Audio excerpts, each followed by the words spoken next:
President Cyril Ramaphosa says the late Raymond Ackerman was instrumental in fighting the apartheid state's monopoly on basic goods. The Pick n Pay founder passed away today at the age of 92. Ramaphosa says the supermarket chain was one of the first to stand up to the injustices and discrimination of the apartheid regime. He also described Ackerman as an outstanding business leader who placed people first.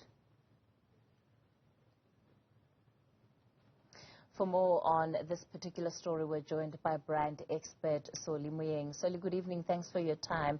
You know, some of the reflections that have been coming through today for Raymond Ackerman is that the reason why Pick n Pay has been so successful as a brand is because he lived, breathed the culture of that organization. Absolutely. There isn't any other strong retail brand in South Africa, and I've worked in the sector, you know, that has been attached to the person, to the personal brand of the founder as much as Pick n Pay has been. And he's known, I'm yet to meet one person who says bad things about Raymond Ackerman. People who've worked for his company over the years have said how much the person that he was, how he was able to come down to the level of all the employees, cashiers and cleaners, other assistants, shop assistants, to talk to people, to customers, to try and understand the world from their perspective. So he was an amazing person. I wish we had leaders like that for the country, but okay, it's a discussion for another day, perhaps. Some of the successes, of course, of Pick n Pay is not only how they've been able to grow their brand, but also when we look at what they've been able to do in the franchising space, you know, being one of the main retailers that have really been able to franchise quite successfully. That's correct. I mean, they've grown their footprint almost very, very early from the time they established the business, and they're all over the place. There's no doubt about it. Not only is it the footprint all over the place, but it's also they have managed to attract or to be appealing or to be accessible to lower, as what we call LSM levels in South Africa.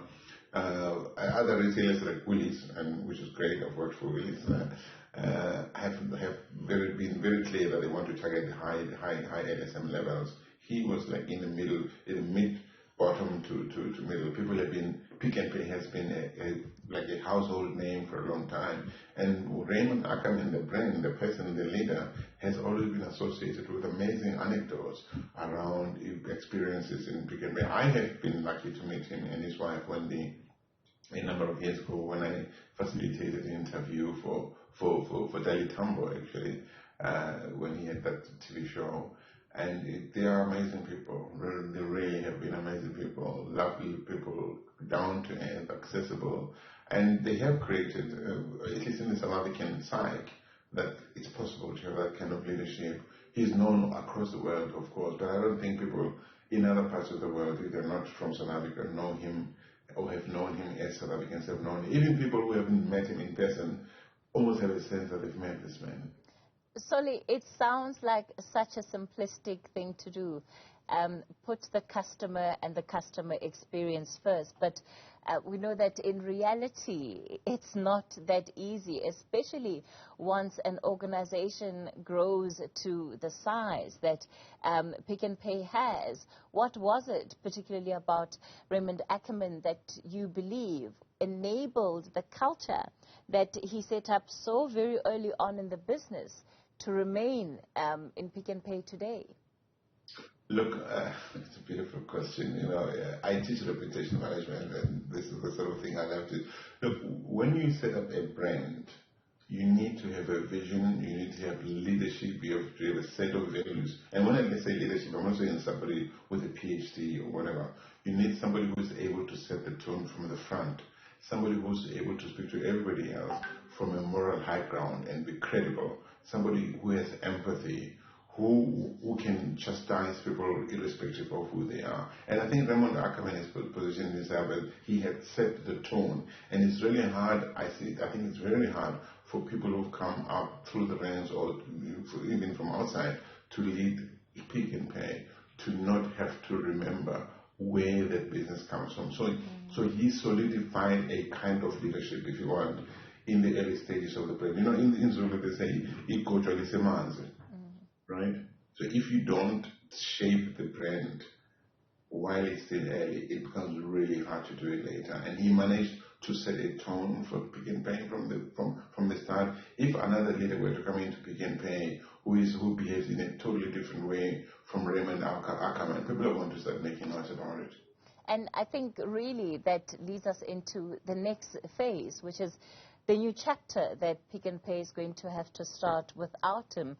Yes, undoubtedly, you know, of course they have managers, executives at various levels, but it is always different, you know, when somebody who's been the vision bearer for a long time is no longer there. So almost that anxiety of having them pop up at any store is now, you know, permanently removed. And what do you think that this chapter, this new chapter for Pick n Pay may look like?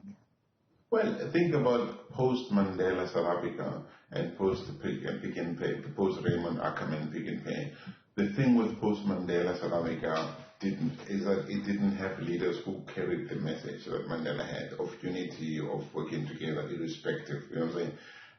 And that's why we ended up, as a destination brand, we ended up going astray.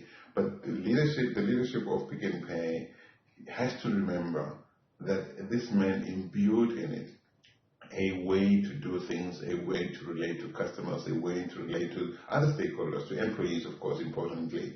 And they cannot, and this is at the core of this brand. If they move away from it, they're going to end up in places where they don't want to be. So I think it's important, whatever they add to it, doesn't mean that new things mustn't be added to the brand, but they must continue to Pick n Pay and in the same way that we keep claiming Nelson Mandela, even when we fail him, what he stood for. They shouldn't fail Raymond Ackerman. They should continue in the path that he started, loving, empathetic, listening, reaching out to their stakeholders, and a brand that is South Africa, that is South African. Solly, there's also, you know, one other unique aspect that we need to talk about here, and that's really around family, right? In as much as this is a successful brand, it is also primarily a family business. And, you know, when a family loses such a significant figure, that also has a bearing on some of those interpersonal relationships. And I wonder, what impact do you think that's going to have? Yeah, it's going to take huge levels of emotional intelligence, you know, balance, maturity, emotional maturity for people to say, it's not about me. When I join this brand, it's a big thing. It's a lot bigger than me as a person. It's almost like a train that has started elsewhere, that's moving somewhere. I'm just getting on at one station, I'm going to get off at another station. What do I want to leave behind? How do I want to contribute to the journey of this train?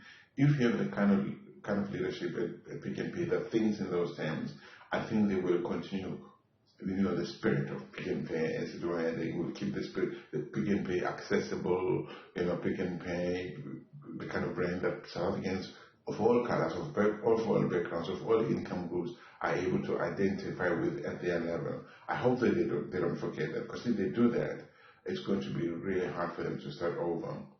And they're going to lose part of their public. All right, we'll leave it there for tonight, at least before our session time's out. I see a little pop-up message coming up there. Solly Moeng is a brand expert. Thank you for your time tonight, Solly. Thank you. Bye-bye.